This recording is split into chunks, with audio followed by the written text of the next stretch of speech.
श्री विष्णु जी के अवतार श्री कृष्ण जी, श्री रामचंद्र जी, श्री रामचंद्र के रूप में राजा दशरथ के घर जन्म जब श्री विष्णु जी का हुआ, युवा हुए, युवा होते विवाह हुआ, विवाह होते ही वनवास हुआ, वनवास से सीता का हरण हुआ, यानी उसकी पत्नी का रावण उठा ले गया और फिर रावण के साथ युद्ध हुआ। पुण्यात्माओं, करोड़ों व्यक्ति मारे गए वहां पर। तब सीता की वापसी हुई। वापसी आने पर बड़ी खुशी बनाई, नगरी में दीप जलाए गए घी के। सीता के वापस, श्री राम के वापस आने पर, सीता लौटा लाने पर, और कुछ दिनों के बाद सीता जी का निष्कासन कर दिया श्री रामचंद्र जी ने स्वयं ही। किस बात पर के एक धोबी ने व्यंग कस दिया, वो अपनी पत्नी को धमका रहा था रात्रि के समय। वो किसी उस आपस में कहा-सुनी होने से उस धोबी की पत्नी घर से बाहर चली गई थी कहीं अपने रिश्तेदारी में।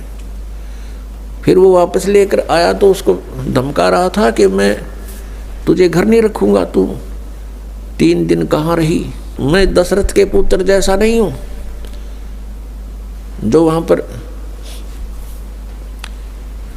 12 वर्ष तक रावण के पास रही, उसको फिर घर ले आया। उधर से श्री रामचंद्र जी राजा थे अयोध्या के। पहले राजा लोग अपनी प्रजा के दुख सुखों को स्वयं ही जाना करते थे, रात्रि के अंदर वेश बदल कर घूमा करते थे। ये बात जब देखा कि किस घर में की आवाज आ रही है, वहां खड़ा होकर सुना, तब उसने सुनने को मिला कि मैं उस राजा दशरथ के पुत्र रामचंद्र जैसा नहीं हूं जो रावण के पास उसकी पत्नी रही और उसको घर में रखे हुए है, तो सुबह निकल जाना यहाँ से। इस बात को सुनकर ही श्री रामचंद्र जी ने सीता जी को निष्कासित कर दिया, निकाल दिया घर से कि नगरी के लोग मेरे ऊपर व्यंग कस रहे हैं और मैं ये बात नहीं सुन सकता।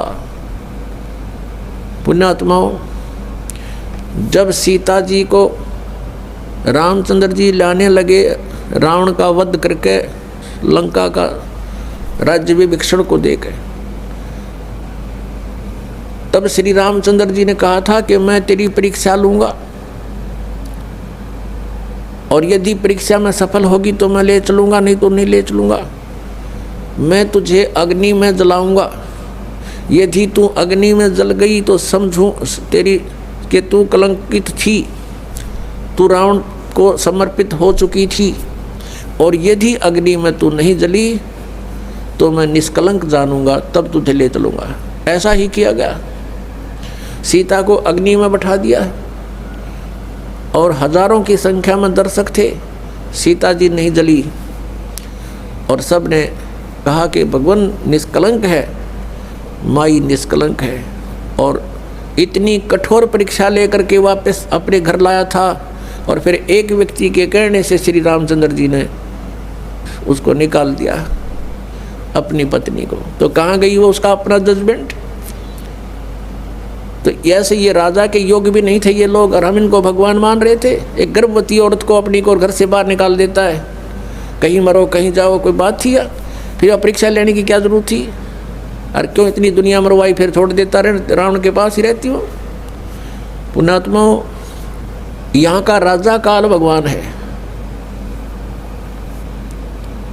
और ये नहीं चाहता कि यहाँ के प्राणियों को परमात्मा का पता लग जाए, जिस कारण से इसने इनको भगवान सिद्ध करवा रखा था अपने नकली दूतों के माध्यम से। और फिर क्या होता है लास्ट में, श्री रामचंद्र जी ने अश्वमेघ यज्ञ घोड़ा छोड़ दिया कि पूरी पृथ्वी पर शासन प्राप्त करने के लिए कि इस घोड़े को जो पकड़ेगा वो युद्ध करे मेरे साथ।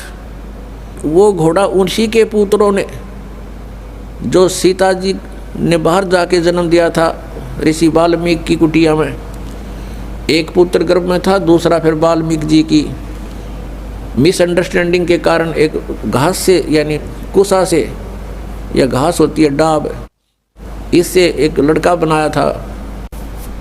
ये अलग कहानी है, फिर बताएंगे। तो लव और कुश नाम से प्रसिद्ध हुए। लव तो सीता के गर्भ से जन्म हुआ था और कुश को वाल्मीकि जी ने अपनी भक्ति शक्ति से उसको बनाया था। लव और कुश युवा थे, उन्होंने वो श्री रामचंद्र जी का घोड़ा पकड़ लिया। फिर उनका पिता पुत्रों का युद्ध हुआ तो दोनों ने छक्के छुड़ा दिए राम के, और सीता जी फिर भी उनके हाथ नहीं आई और वो पृथ्वी के अंदर समा गई।